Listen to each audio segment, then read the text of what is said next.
ഇന്ന് നമ്മൾ പരിചയപ്പെടുന്നത് ഒരു ഫയൽ ഷെയറിംഗ് വെബ്സൈറ്റ് ആണ്.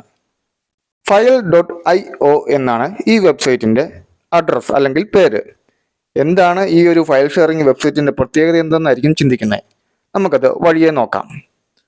ഈ ഒരു വെബ്സൈറ്റ് വഴി നമുക്ക് 2 GB വരെയുള്ള ഫയലുകളാണ് ഷെയർ ചെയ്യാൻ സാധിക്കുക. ഞാനിപ്പോൾ ഇവിടെ ഒരു ഫയൽ ഷെയർ ചെയ്യാനായിട്ട് തുടങ്ങുകയാണ്. അതിനുവേണ്ടി നമ്മൾ ആദ്യം നമുക്ക് ഏത് ഫയലാണോ ഷെയർ ചെയ്യേണ്ടത് ആ ഫയൽ ജസ്റ്റ് ഈ ഒരു വെബ്സൈറ്റിലോട്ട് അപ്ലോഡ് ചെയ്യാം. അപ്ലോഡ് ചെയ്യുന്നതിനായി ഈ ഒരു അപ്ലോഡ് ബട്ടൺ ക്ലിക്ക് ചെയ്യുകയാണ്. ഞാനൊരു ഫയൽ സെലക്ട് ചെയ്തിട്ടുണ്ട്. ജസ്റ്റ് ചെറിയൊരു ഇമേജ് ഫയലാണ് ഇപ്പോൾ അപ്ലോഡ് ചെയ്യുന്നത്. അപ്ലോഡിങ് കംപ്ലീറ്റ് ആയിട്ടുണ്ട്. ഇനി ഇവിടെ ഒരു QR കോഡൊക്കെ തെളിഞ്ഞു വന്നിട്ടുണ്ട്. ഈ QR കോഡ് ഉപയോഗിച്ച് നമുക്ക് വേണമെങ്കിൽ സ്കാൻ ചെയ്ത് ഫയൽ ഷെയർ ചെയ്യാം. അതുമല്ല ഇവിടെ ഒരു ലിങ്ക് വന്നിട്ടുണ്ട്. ഈ ലിങ്ക് ജസ്റ്റ് ഒന്ന് ക്ലിക്ക് ചെയ്താൽ അത് കോപ്പി ആവുന്നതായിരിക്കും. ഈ ഒരു ലിങ്ക് നമുക്ക് ആർക്കാണോ അയച്ചു കൊടുക്കേണ്ടത് അത് അയാൾക്ക് നമുക്ക് അയച്ചു കൊടുക്കാം. വാട്സാപ്പ് വഴിയോ ഇമെയിൽ വഴിയോ അയച്ചു കൊടുക്കാം. ഇനി അയച്ചു കൊടുത്തിട്ട് അയാൾ ഡൗൺലോഡ് ചെയ്യാൻ ശ്രമിക്കുകയാണ്. ഈ ഒരു ഫയൽ ഇവിടെ ഡൗൺലോഡ് ഓപ്ഷൻ വന്നിട്ടുണ്ട്. നമുക്ക് ജസ്റ്റ് ഡൗൺലോഡ് ഫയൽ എന്നുള്ള ആ ഒരു ബട്ടണിൽ ക്ലിക്ക് ചെയ്ത് നോക്കാം. ഈ ഒരു ഡൗൺലോഡ് ഫയൽ എന്ന ഓപ്ഷനിൽ ക്ലിക്ക് ചെയ്തു. ഫയൽ ഡൗൺലോഡ് ആയിട്ടുണ്ട്.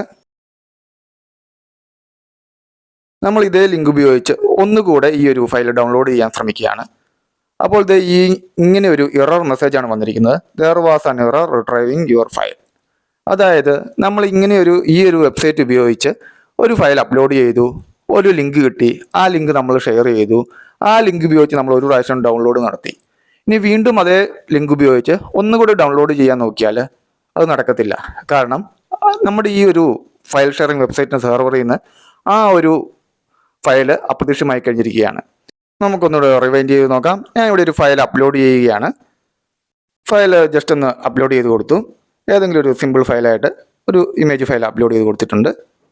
ഇനി നമ്മൾ അതിൻ്റെ സെറ്റിംഗ്സിലോട്ട് കിടക്കാം. ഇത് താഴെ നമുക്കൊരു ഡിസ്ക്രിപ്ഷൻ എഴുതാനുള്ള ബോക്സ് ഉണ്ട്. അവിടെ നമുക്ക് എന്തെങ്കിലും ഡിസ്ക്രിപ്ഷനായിട്ട് മെസ്സേജ് എഴുതാം. താഴെ കണ്ടോ എക്സ്പയേഴ്സ് ഉണ്ട്. എക്സ്പയേഴ്സ് 2 weeks ആണ് ഇവിടെ ഡിഫോൾട്ട് കിടക്കുന്നത്.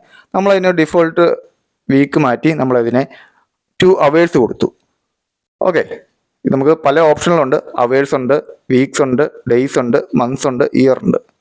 അപ്പോൾ നമ്മൾ അതിൻ്റെ ലെന്ത് കുറയ്ക്കുകയാണ്. 2 hours ആക്കി കുറച്ചിട്ടുണ്ട്. എന്നിട്ട് നമ്മൾ ഈ ഒരു ലിങ്ക് വന്ന് കോപ്പി ചെയ്യാൻ പോവുകയാണ്.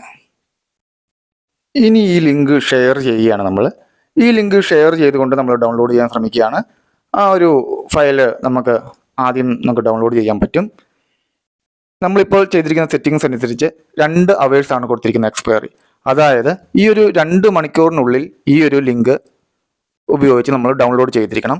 ഡൗൺലോഡ് ചെയ്താലും ചെയ്തില്ലെങ്കിലും 2 മണിക്കൂർ ആകുമ്പോൾ ഈ ഒരു ലിങ്ക് എക്സ്പയർ ആവും. പിന്നെ ഈ ലിങ്ക് ഉപയോഗിച്ച് നമുക്ക് ആ ഫയൽ ഡൗൺലോഡ് ചെയ്യാൻ പറ്റത്തില്ല.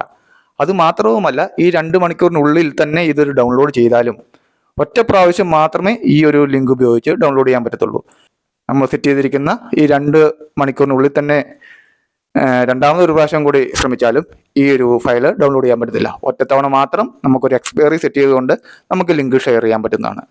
അപ്പോൾ ഈ ഒരു വെബ്സൈറ്റിനെ കുറിച്ചുള്ള നിങ്ങളുടെ അഭിപ്രായങ്ങൾ കമൻറ്റിൽ രേഖപ്പെടുത്തുക. ഈ ഒരു വെബ്സൈറ്റ് നമുക്കൊന്ന് ട്രൈ ചെയ്ത് നോക്കാവുന്നതാണ്. ഓക്കെ, ലൈഫ് ടൈം ആക്സസോട് കൂടിയ എക്സൽ ബേസിക് ടു അഡ്വാൻസ്ഡ് കോഴ്സിനായിട്ട് താഴെ കാണുന്ന നമ്പറിൽ കോൺടാക്ട് ചെയ്യാവുന്നതാണ്.